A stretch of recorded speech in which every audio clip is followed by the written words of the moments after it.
chapter 3 is in the book is called Lifestyle Water, and that's about the water that, I'm separating this chapter out from chapter 1 on tap water to talk about water that we use for our lawns or for swimming pools or for water fountains and things like that. Lifestyle. This is a problem. This is a use that's more common in the developed world, where there's a lot of water, abundant water, and infrastructure. And the chapter is mostly about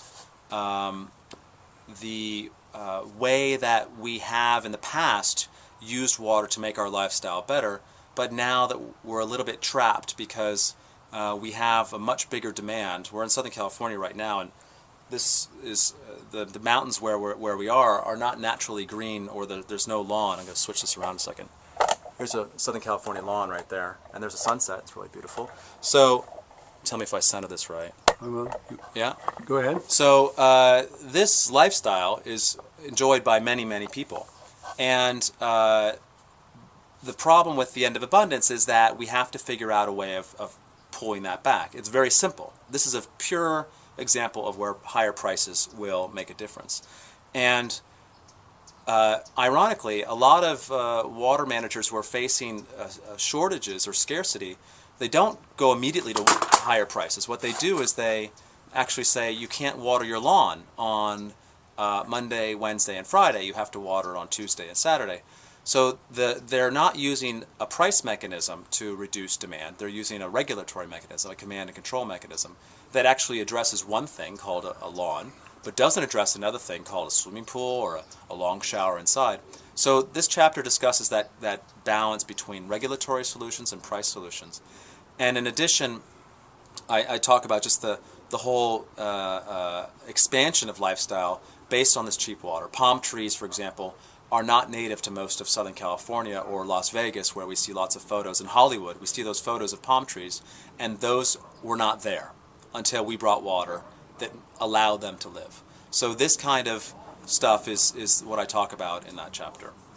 Okay, so I'm beginning to see that since there's politics coming in again, mentioned again, you have to convince a lot of people to maybe change the way they think, or if they don't want to change, then you need to point out that what they're thinking requires them to move towards what we'd call the center.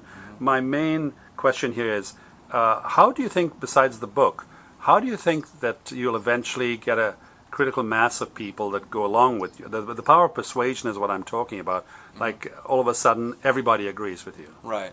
So the good news is that water management is very local. So I don't need a critical mass across the United States or around the world, or I don't need China to agree with India.